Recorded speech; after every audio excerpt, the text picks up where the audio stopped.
Ito ang Presidential Broadcast Service. Radyo Pilipinas. Radyo Publiko ng Bagong Pilipinas para sa Bagong Pilipino. Naghahatid ng mahahalagang balita at impormasyon na guugnay ng pamahalaan sa sambayanan. Tulay sa himpapawid ng serbisyo publiko. Radyo Pilipinas. Radyo Publiko. Ang boses ng Pangulo. Sa Iloilo, Radyo Pilipinas. 585 AM. Usapang Agrikultura. Ang inyong source of daily agri-news. Talakayang siksik sa kaalaman. Ating ang impormasyon mula sa pamahalaan. Pagpapayaman sa ating mga likas na yaman para mas mapaunlad pa ang isa sa mga paunahing kabuhayan sa ating bayan. Usapang Agrikultura. Dito lang sa Radyo Pilipinas.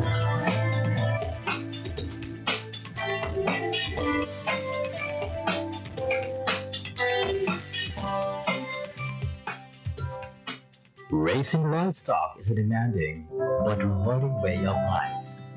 From the quiet hours of dawn to the bustling activity on the market, every step requires dedication and skill.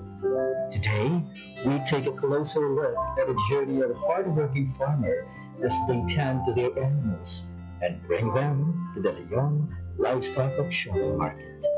As early as 12 a.m., Manong Edwin wakes up and ready to begin his day.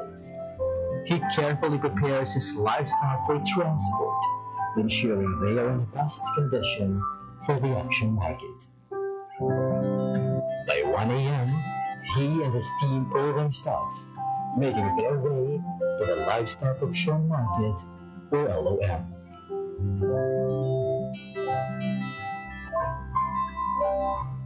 Selling livestock is not just about bringing animals to market. It's about careful selection and preparation to get the best price possible. Sellers and buyers start arriving, eager to engage in the bustling trade.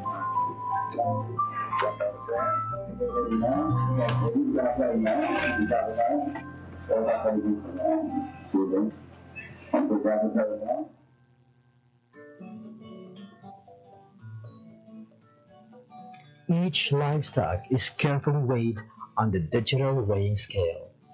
After weighing, every animal is assigned a number, making it easier for buyers to track their chosen stocks.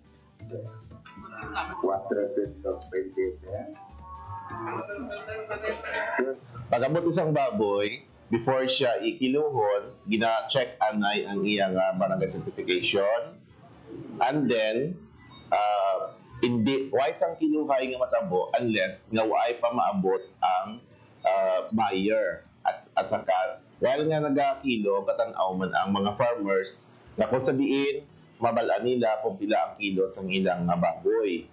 After that, ang aton nga kuan, ang aton nga buyer makuha siya sa cash tickets o kung ang weighing slip nga sa diin dila ma-indicate ang kilos ang iyang baboy para nga i-presentar sang tag-iya sa buyer nga amo na ang kilo sa iyang baboy para nga ibayaran na. The livestock class and weight are recorded for transparency and accuracy. At a livestock auction market, each stock is meticulously inspected by potential buyers. Every detail, from size and weight to overall health, is carefully evaluated.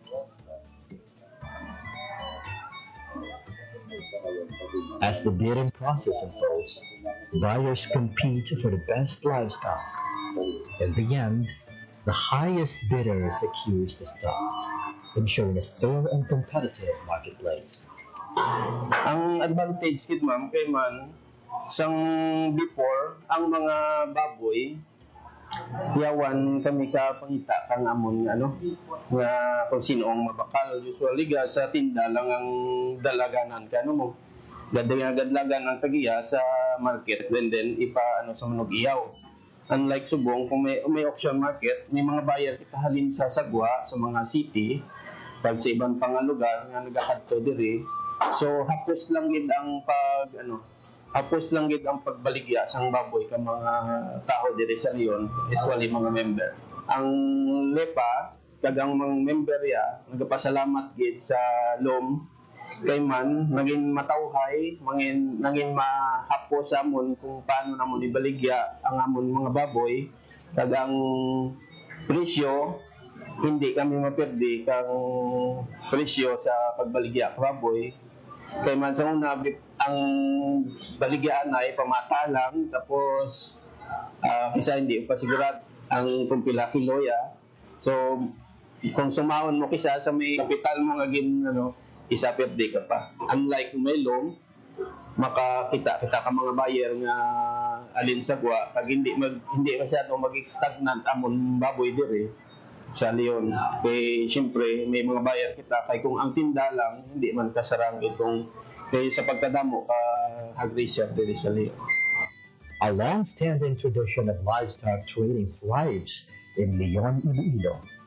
Established in 1978, the once named as Carabawan has evolved into a vital economic hub, the Leon Livestock Auction Market, supporting farmers, traders, and the local government.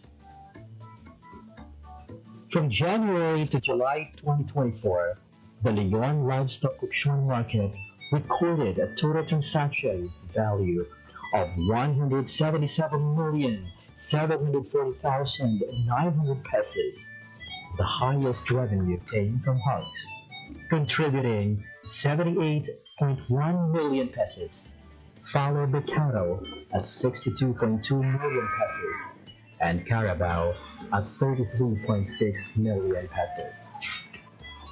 This continuous economic activity highlights the market's vital role in sustaining local livelihoods and regional agricultural growth. Just to give you the idea, even before, we have challenges na facing in the management of our livestock auction market. Well, one of those is the limited facilities that includes the shed, and then the problem on drainage, and then the manual weighing, of course, before we've been doing that. And also, the limited access of the traders, because of lack of promotion.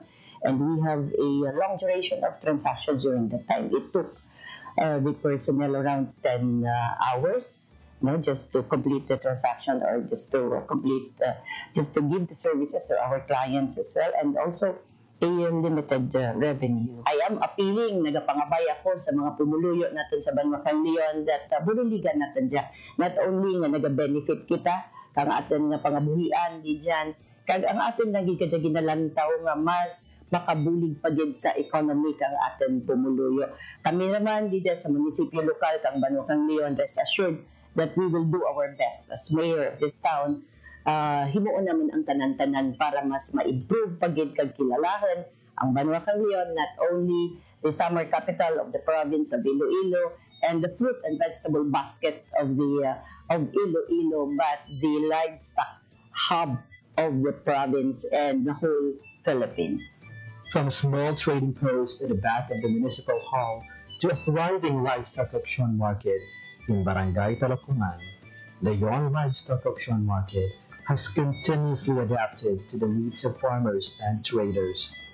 With the support of the Japan 2KR project and local government investments, the market has undergone major upgrades.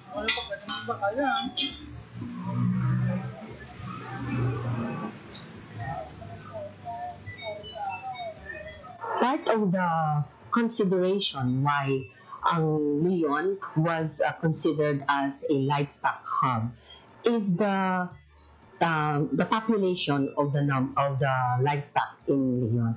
Actually, if you try to look at statistics, would say that municipalities of Leon and Cabatuan are the major livestock producers in the province of Iloilo. Sa tulad, makita natin ang mga improved infrastructures, no? Makita natin ang ating administration building, no? Kung na siya, mga cater na siya. Damo ang numbers ng mga clients natin nga makaslansak, rain or shine man na. We have our fences, nga makasecure kang ating mga clients and our livestocks. And makita man natin sa tulad, simentado rin ang ating selling area kag ang mga dalan. So very comfortable rin mag-transact ang ating mga farmers and traders sa ating livestock market. Secondly, ang ating improved nga animal shed. So makita natin yung mas organized rin ang ating livestock market. Naka-separate no, ang mga large ruminants natin ng cattle ng Carabao. So may area mata na allotted for hogs, for goats, and for our poultry. Sa tulad, we're very fortunate na may digital ang kita, no, and calibrated na weighing scale. Kasi diin na mas transparent yung tana in terms kilo, no, makita rin di farmer once kilo na sapat, no, kag mismo si buyer makita ano kung talaga kilo ka sapat.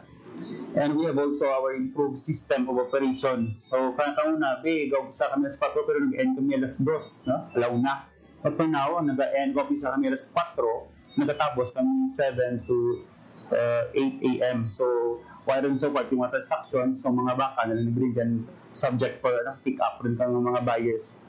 So makita natin na may improvement sa transactions. It's because ang mga documents na kinanglangan ni buyer or ni farmer, di dyan na mismo may issue sa livestock market natin. So di dyan na presence ka natin yung Municipal Treasurer's Office sa pag-issue ka mga certification, di dyan natin yung Municipal Agriculture Office, ang atin yung PNP, no, na mag-issue. So, one-stop shop na na, diyan available mismo sa atin. Ang atin yung improvements no, sa ating livestock market na kung yung bulig sa atin ng mga livestock raisers at the same time sa ating mga buyers. No. Sa ating livestock raisers, halos ka ng glad yung ginadara dito sa livestock market at nabakal. It's because ang mga buyers, damo rin na ganyan at makadto sa Leon para magbakal. So, and then, luwas sa Tagalion, damo naman ng mga adjacent municipalities, no? O iban-iban ng mga provinces sa Gakantor, dito para iligya lagi ng baka nila. So, mas healthy rin subong ang transaction no, sa ating livestock market. It's because damo rin ng supply, at the same time, damo naman ng buyer.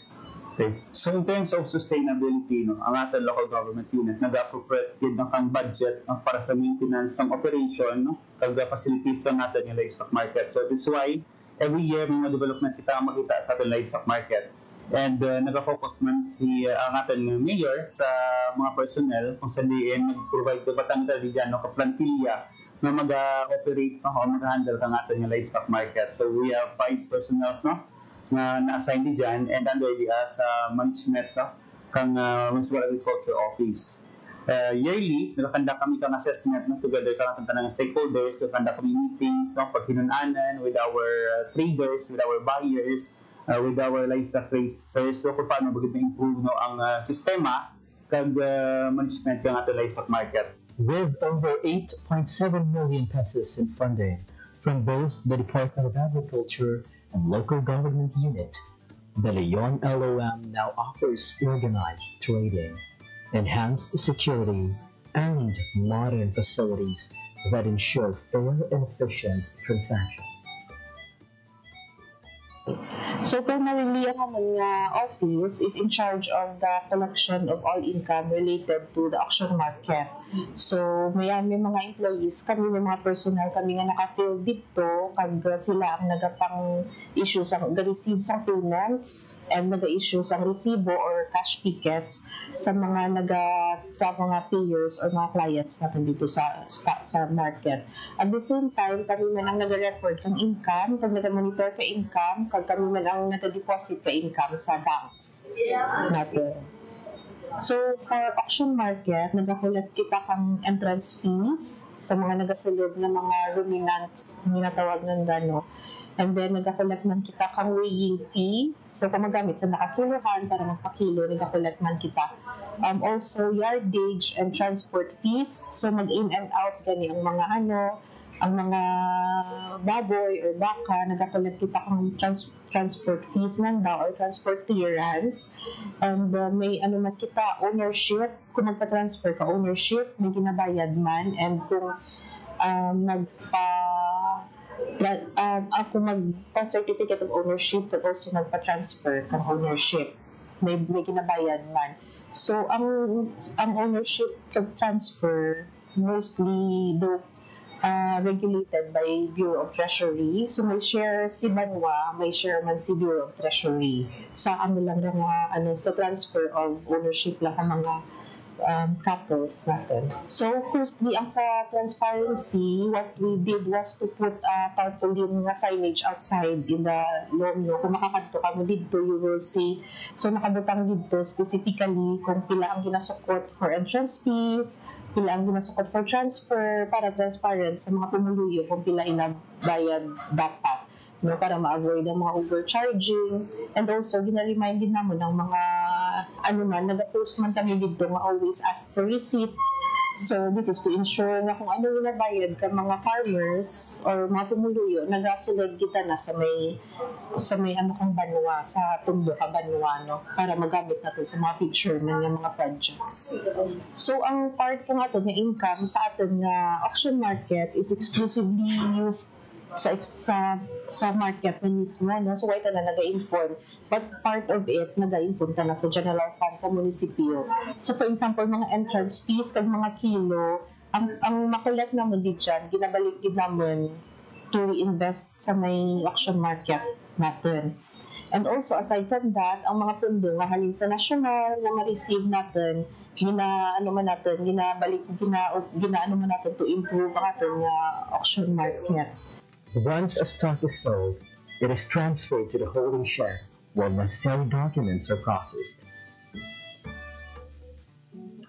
Before finalizing the sale, sellers and buyers must complete all required certificates, permits, and clearances. These include the disinfection clearance, animal health care certificate, and the local transport permit.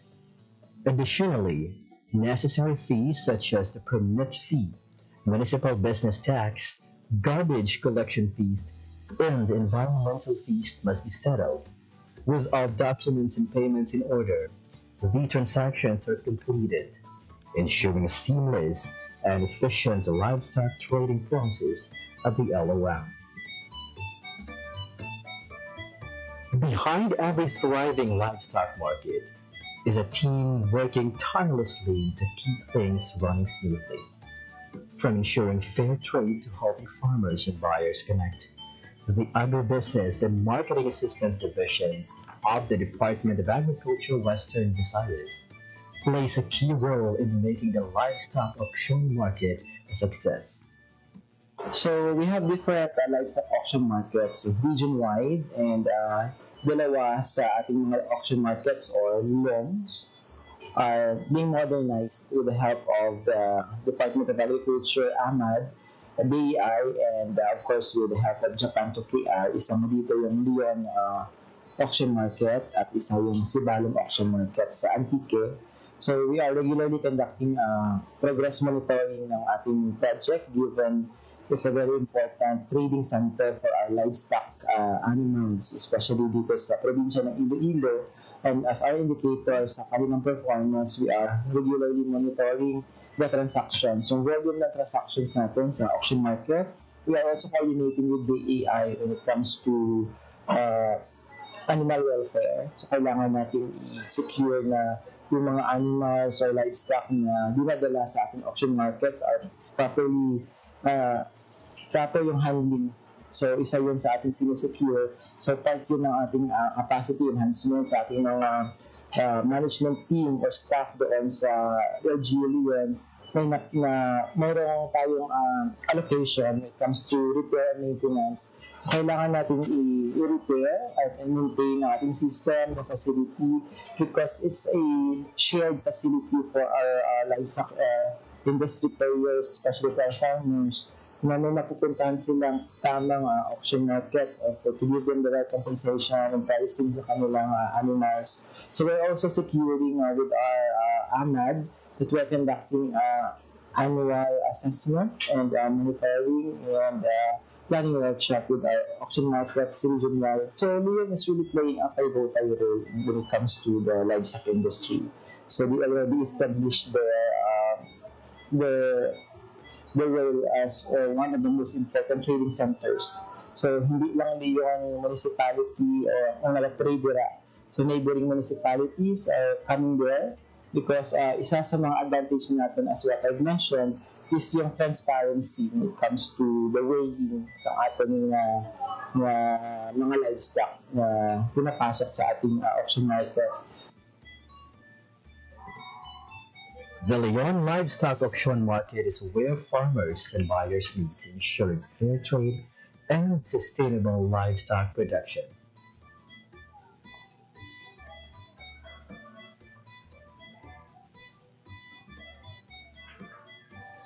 Salamat sa mga CBA, sa MAU, sa mga personero dyan, na kung ano ang problema sa baka, kung masakit, kung purgawin, kag anong problema naman niya, daw na tawan mo, ti-action, kag suportado man da.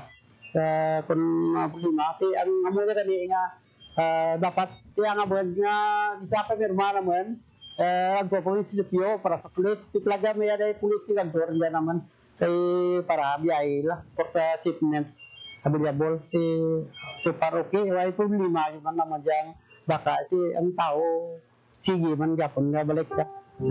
As the Leon Livestock Auction Market continues to grow, it remains a pillar of economic resilience and agricultural progress in Iloilo.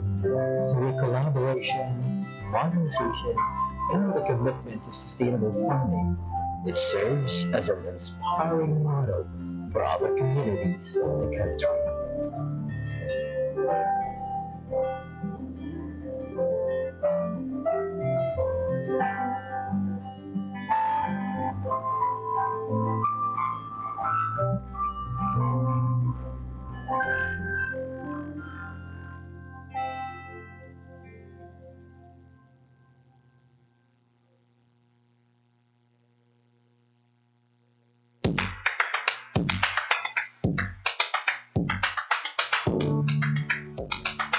January 13, 2023, the Department of Agriculture Western Visayas, along with the Organic Agriculture Program and the Bureau of Agriculture and Fisheries Standards, awarded a certificate of accreditation to Aklan Provincial Organic Producers Association or APOPA as an organic certifying body in the province of Aklan. Being accredited under the Participatory Guarantee System, the APOPA performs necessary inspection as a legal entity of DA Bureau of Agriculture Standards. In behalf of the agency, APOPA's core group is responsible to verify that a product being sold or labeled is organic. Magandang umaga. Ako nga pala po si Angel Reyes III. Ako po ay farmer at ako ay ang may-ari po ng Granada Verde Farm na dito po sa Batanaklan. Maraming pumasok na mga oportunidad at mga benepisyo sa hindi lang sa akin pero sa mga kasamahan ko dahil nga sa aming pagpursige sa Participatory Guarantee System. Tumulong talaga na mabigyan kami ng financial na assistance. Maliban rin po doon, maraming mga programa na idinaan po sa aming grupo. Mas nagkaroon kami ng lakas na loob na makapadiretso sa aming mga kliyente at sabihin na totoo po kaming organiko. Sa mga kasamahan ko ng mga magsasaka, totoo na mahirap talaga ang farming pero sa umpisa lang yan. Marami na po tayong mga teknolohiya at mga learning na pwedeng maibago natin ng mga lumang tradisyon ng pagsasaka. Pwede mong pagnegosyo ng farming. Lalo na sa organic na pamamaraan na kung saan maliit lang ang iyong ginagastos. Kailangan lang natin makapag-connect at makipag-communicate sa ating Department of Agriculture. In the municipality of Aklan, the APOPA core group certified 2 women organic practitioners who both engage in organic chicken production. Magandang umaga, ako si Abigail Navarra from Pulo Katibanga, Aklan. Malaking tulong po yung nabigay ng APOPA sa amin dahil po nakatulong sa aming pamilya, sa self ko at sa environment po. Malaking tulong po yung ibigay ng region sa aming certified na farm dahil po meron silang livelihood na binigay sa amin. Yun po is nakatulong sa aming pamilya at sa self ko at sa environment po. Bihira lang ngayon ang mga kabataan na nagpa-farming dahil yung income daw ay mababa lang. doon ka sa field, ninitan, parang ayaw na humawak ng mga lupa dahil madumi daw. Di nila alam nga doon yung malaking kita sa pagpa-farming. Dahil pag sa farming ka is hawak mo yung oras mo, wala kang amo na nag-uutos sa'yo. Farming is dyan, enjoy ka, malaki yung kita mo. At sa mga kabataan, sana po ay mag-engage ng pagpa-farming dahil po tayo po ang pag-asa ng bayan dahil po yung mga farming sa ngayon ay matatanda na at tayo ay susunod na magiging magsasaka. Magandang araw sa lahat. Ako si Maricel Barrera Buhos. So, sa tulong po ng programa ng DA, malaki pong tulong sa amin bilang magsasaka when it comes to our resources like mga materials po, mga net, mga bamboo, mga nipahat. Malaking tulong po sa amin yung bilang magsasaka at lalong-lalo na po yung incubator na mas mapabilis namin maparami yung aming mga manok. Wala po dapat space ang kahirapan sa atin kung tayo lamang po ay masipag. Naniniwala po kasi ako na kapag gusto mo umangat sa buhay, kailangan mo magtrabaho. Kung mayroon kang dream or adhikain para sa iyong family, I have to work for it. So, as mother, mataas yung pangarap ko sa aking anak at gusto ko rin magiging co-partner ng aking asawa. Kailangan ko mag-initiate kung anong dapat kong gawin para mapaunlad lalo yung aming pamilya. So, sa pamamagitan po ng farming, gusto ko rin pong mag-inspire sa ibang mga nanay na kung saan gusto nyo makatulong sa inyong asawa, gusto nyo maangat ang iyong antas ng iyong pamumuhay, gusto nyo mapatapos ang iyong anak sa pag-aaral, kailangan nyo rin pong gumalaw. Ang aking pong mensahe sa DA family ay taos-puso po kaming nagpapasalamat sa inyong suportas, kaming mga maliliit na magsasaka. Ang inyong mga tulong po ay malaking tulong sa amin para mapaunlad ang aming mga pamumuhay. At sana po ay marami pa po kayong matulungan kasi ang inyo pong programa ay napakaganda. Mula po sa akin personally ay nagpapasalamat po ako sa inyong tulong. The increase of women and youth engagement in the field of agriculture is apparent, with a strong intervention of the agency to strengthen the value chain of the food system. Young women highlighted employment opportunities, increase in income, developed skills in organic farming, and overall resilience. Organic farming for Rosanna is not only her source of livelihood, but a way of living at its best. Certified PGS in Batan Aklan, her integrated farm caters to the nearby resorts and hotels in Boracay Island. Hi, hello. Ako po si Rose Ann Bautista. Salamat sa DA, sa ATI, kasi yung mga trainings kung paano gawin, yung mga, halimbawa yung mushroom, yung free-range chicken, actually native na chicken, pero yung sa akin kasi is free-range. Sa trainings, talagang madaming opportunities na lumapit. Sa trainings, sa connections, nakikita ko yung mga mas magagaling pa kasi matagal na sila sa farming. So yung knowledge nila, nakukuha ko rin. So dina-download sa amin ng mga bago. Yun yung mga opportunities na hindi makukuha ng iba kung hindi kasama sa grupo. So ang receive ko sa DA is yung for drip irrigation. Ang drip irrigation kasi malaking tulong sa amin para lang din na ma-shift ko yung workers, yung trabaho nila, na makagawa ng mas importanteng trabaho outside doon sa pag-i-irrigate lang ng mga plots. So very thankful naman talaga ako sa DA kasi ang laki ng naitulong nila sa materials. In connection na rin sa natatanggap ko sa DA, talagang magpapasalamat ako sa ATI, sa lahat ng trainings na na-receive namin. So, ini-encourage ko rin yung mga farmers or yung balak maging farmers sa huli na mahirap siya. Mahirap yung pagiging farmer, especially kung baguhan ka, wala kang idea. Pero pagka nandito ka na, may passion ka sa pagtatanim, may passion ka rin sa pagtulong sa kapwa mo. Kasi once you are an enterprise, once you have a farm like this, makakatulong ka sa community mo in terms dun sa opportunity na nakikreate mo. To be PGS certified organic farmer is an arduous task. Nevertheless, APOPA is greatly honored to be the first group in Western Visayas to complete the endeavor. Forming the group of organic practitioners brought them together in coming up with one goal, which is to become a certified producers, marketers, and develop healthy products that is visible to a bigger market.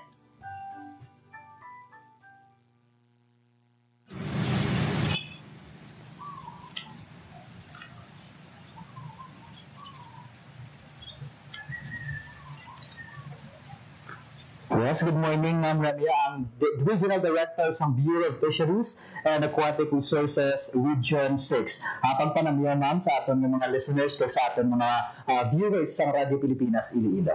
Maayong aga dyan, maayong aga Vivian, maayong aga sa mga listeners sa Radio Pilipinas.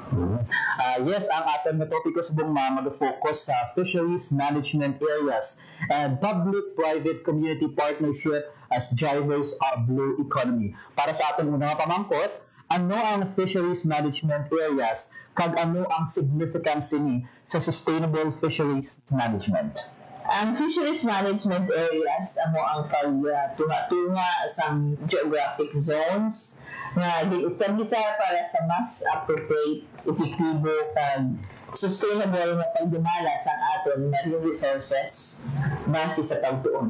Ang FMAs naka-anchor ini sa principles ng ecosystem approach to fisheries management. Wherein ang EFM ginapadayon nato ini sa pag-implementa kag nakatutok sa pag-conservar sa fish stocks, pag-address ang overfishing, kag paghatag sa oportunidad para sa collaborative governance and stakeholders.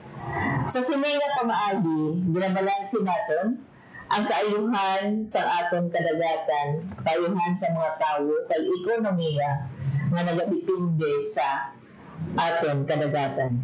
Ang sustainable fisheries management ang nasigurado sa supply sa aton pagkaon, especially fish and fishery products, kag nagaproteger sa marine biodiversity, kag nagasuporta sa pangabuhi sa mga coastal communities. Paano naman nakakontribute, ma'am, sa aton nga ikayong lawas kag sustainability sa marine ecosystem sa context naman niya sa ginatawag naton nga blue economy?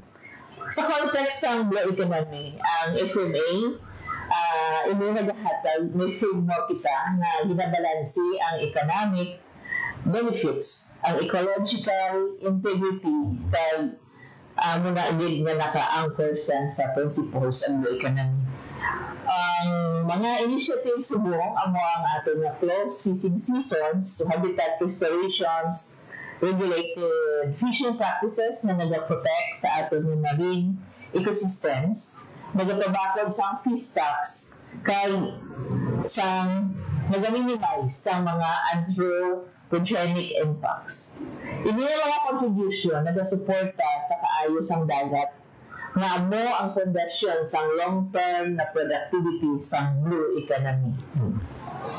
And sa inyong pagpananaw, ma'am, ano ang blue economy kag importante ini bilang isa ka modelo sa sustainable development, especially sa aton ng mga coastal areas kag sa aton ng mga marine resources? Importante din ang blue economy because with the blue economy, amo ni ang sustainable na pag-utilize sa marine resources para sa economic growth, livelihood improvement, kag ecosystem health.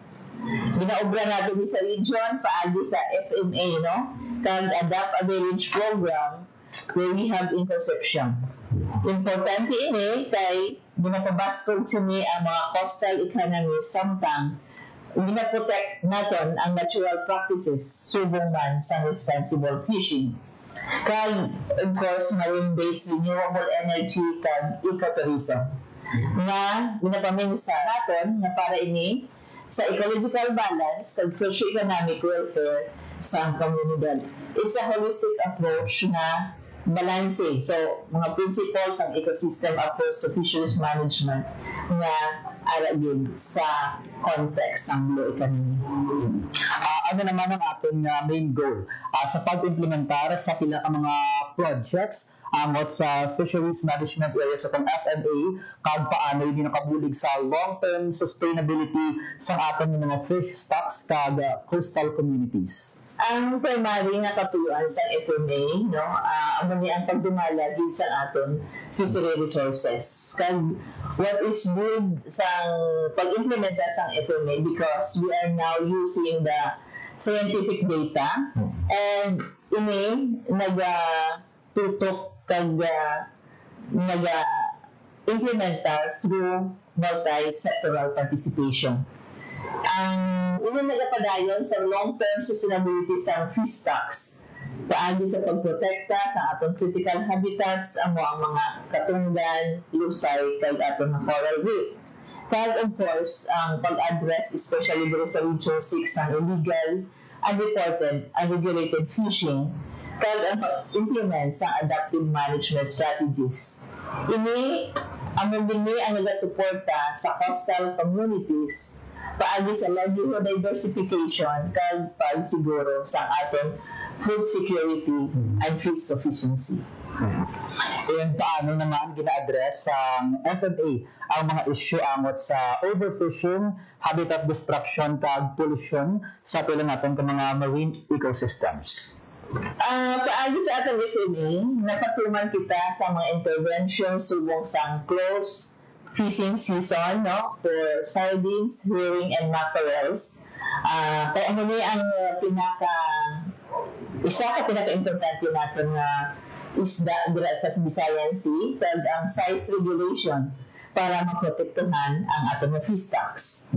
Then habitat restoration projects like mangrove reforestation, pag-limit sa destructive fishing practices kag especially ang paggamit sa fine mesh nets na amo ni nagatuga sa pagpanguha sa tanan-tanan nga pati ang mga magagmay nga isda.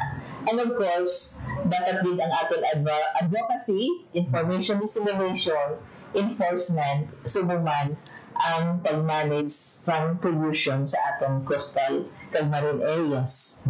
Kag may-ari kita subong nga ginatawag na Regional Interagency Task Force Against IUU Fishing, which NIFA lead this group in order to combat to better illegal fishing, IUU fishing here in Region 6. And of course, in the context of blue economy, ito ang Adapt a Village, no? Kung diin, ginapatuman natin ini sa Blue Swimming Club area in Concepcion in order to manage the kasal, which is one of the important export commodities and fishery products here in the region. And paano naman nakabulig ma'am ang public-private community partnerships sa context naman niya sa fisheries management at ano ang aton yung mga key components? Ang public-private community partnership, ano niya ang isa ka strategy natin na gina-implementar sa atong Adapt a Village, no? Kay naka-anchor man sa principle na kung isa lang din ang gobyerno ang nagawa obra, we cannot do it successfully, but rather we need partnership, we need collaboration to pool the resources, expertise, capacity building sa mga nakalain-lain ng mga ahensya para makabulig sa tatlo katinanglanon sa socio-economic as well as that of the ecological balance in a certain area. Then we are implementing or helping providing technical assistance para sa capacity building sa ating mga fisher folk, local government units, and even co-financing. And ang sa public-private community partnership, ang decision hindi lang gahalin sa isa katao, but then at the start of the even in data gathering up to the implementation, tanan ng partners, pati multi-sectoral stakeholders are involved. And may ara bala kita mga success stories kung sabihin naka-contribute sa management kag protection sa pinangatan ka mga marine resources dito sa Western Visayas. Dito sa Western Visayas, may ara kita nga isa ka hambal natin success story, which is Adapt a Village. Adapt a Village ang gina-implement natin na yung mga strategies among PPCP, Community Participation. So, 14 collaborators, partners, ang nag-work diri para nga mabuligan ang community that's involved. And of course, with the community and with the association yung natawag natin BIGCAS, including international entity, the Marine, the Monterrey Bay Aquarium, and of course, the stakeholders, no? Sila mismo nga mga manugkasag, the importers, the buyers, the private sectors, kaya nakita natin nga, and of course, other national government agencies. Ano din sila, no, sa Adapt a Village, plus, ang may pinaka-critical role na di is ang local government units, both sa municipalities kang sa province. So, in Adapt a Village, we want to develop, to produce the good practices, which is what replicating sa ating ibang areas. And we are now replicating it in Manapla, Negros, and one in Bantayan, which are immigrant areas. Ang isa po natin ko success story is on organizing the Regional Interagency Task Force against IUUF. I'm always mentioning this sa ating mga partners, no, involved din ang PNP, PNP Maritime Group, PNP, CIDG, ang ating Coast Guard, Philippine Coast Guard, Marina, even PFDA, NIA, NICA, even the ILG and communication, no, the ICT. So, halos ang atong mga concerned law enforcement agencies are involved in order that we can help in against IUUF. Ang purpose is we can sustain the fisheries emergencies, which will provide us with the food security and food sufficiency. Isa pa natin ka-practices diri amo ang pag-implementar na sa ginatawag natin na harvest strategy, especially para buhina natin or matak na ang pagdamo sa mga fine mesh gears. Kaya ano siya ang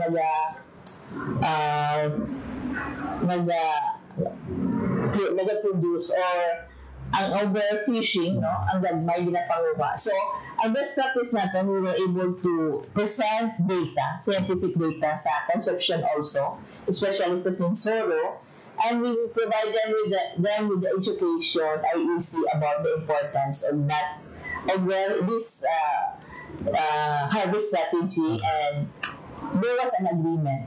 So, consultation, talking with the people in the community, let them understand ano ang importansya. Ang kinanglan, palapit kita sa tao, no? Pagpapa-insindi. And now, we agreed to a situation, to an agreement na ma-stop sila using the Sinsoro, using fine mesh gears. And ano na siguro ang ginabaligan natin, and hopefully, that will be our model again, no? Na we can do it as long as tanan nga agency pag mapa-insindi ang tao, we will comply with the law. And of course, isa natin nga isa ka practice is providing non-fishery livelihood projects sa ating fisher folk.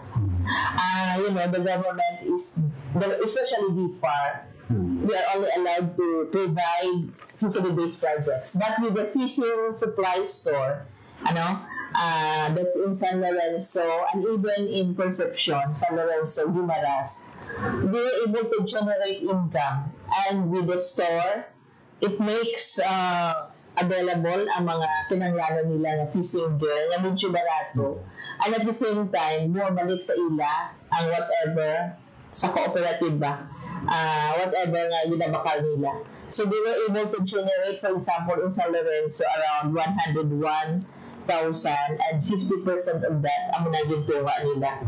So it adds to their income, and ang nalato natin diri, providing them with the alternative livelihood, supplemental livelihood. Ang pressure, no, it will reduce ang pag-ilang dependency sa papangisda, which ang nalantaw natin nga makapahuway ang baybay kag sustainable fisheries matabo gina, and it will provide livelihood as well as food for the coastal community in particular.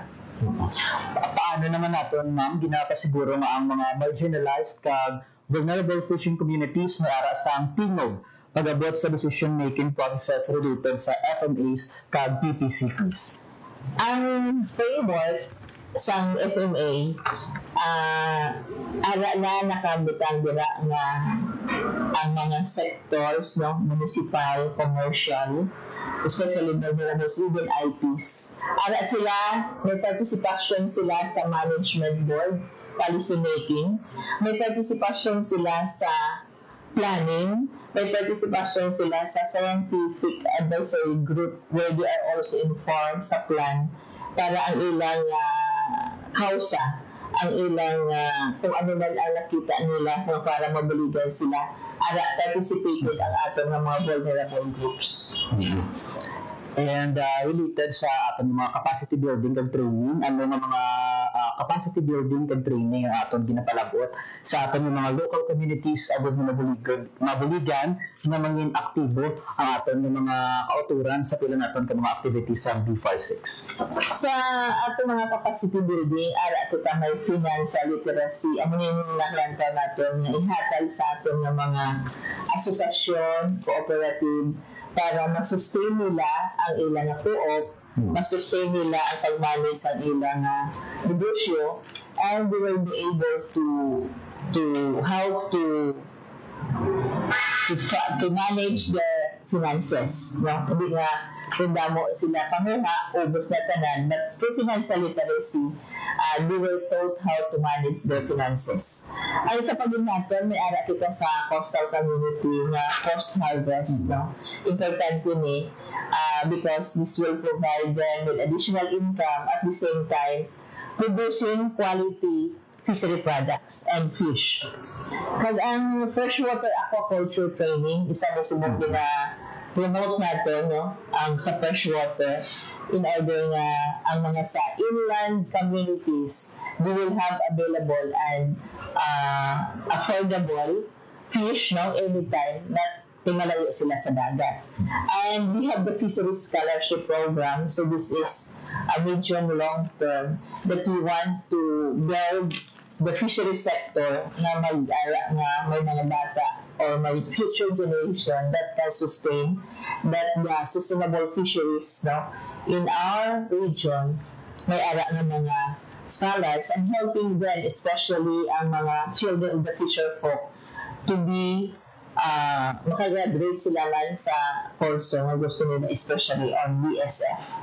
And of course, we are collaborating with the schools, no, with the students, teacher. Example, we have coordination with Mabitasan Integrated School. This is in Iloilo City as well as in Nanga Integrated School in Bimban. So, ang concept really is we have at that stage sa mga bata pa lang, dapat mabalaan na nila about coastal fisheries resource management, about sa importance ng critical habitat. So, ano na ang katuyuan natin nga, it's not only the fisher folk but all the stakeholders, and it will start sa mga bataan and of course sa teacher. And we are also having this on-the-job training, no? From fisheries schools, even from UP, no, sa laboratory natin, and even the MASCOM from West and the ITs, no, information technology students. So we have this on-the-job training and the practical in fisheries, no? Especially we have the center in Nanga, in sa Likod Baratak Nuevo, as well as that in Brackish Water Station. So we are having this capacity building, and of course we provide technical capacity building for our local government unit partners. Yeah. And lastly man, mensahe sa aton ng mga local fisher folks sa Western Visayas angot sa pila naton ka mga developments sa mga 2025. Sa ating mga mangingisda, no, sa Western Visayas, magpasalamat din ako sa inyong bulig kag dedikasyon sa pagpangisda kag pagsuporta sa ating komunidad. Ang BIFAR magpadayon sa pag-work with you, no, sa different stakeholders.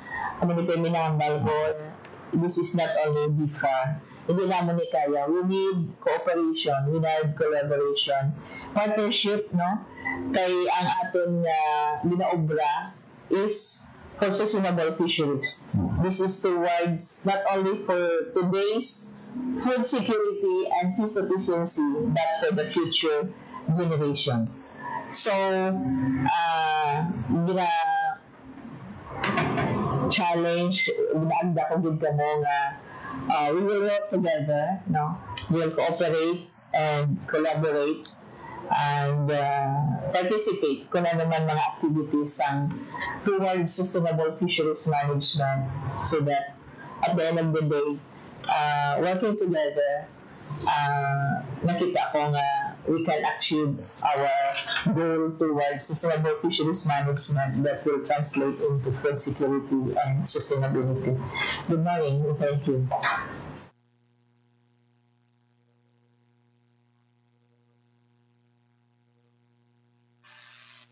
Ang hatid ay balita, impormasyon at sari-saring kaalaman tungkol sa sektor ng agrikultura sa ating bayan. Radyo Publiko. Radyo Pilipinas.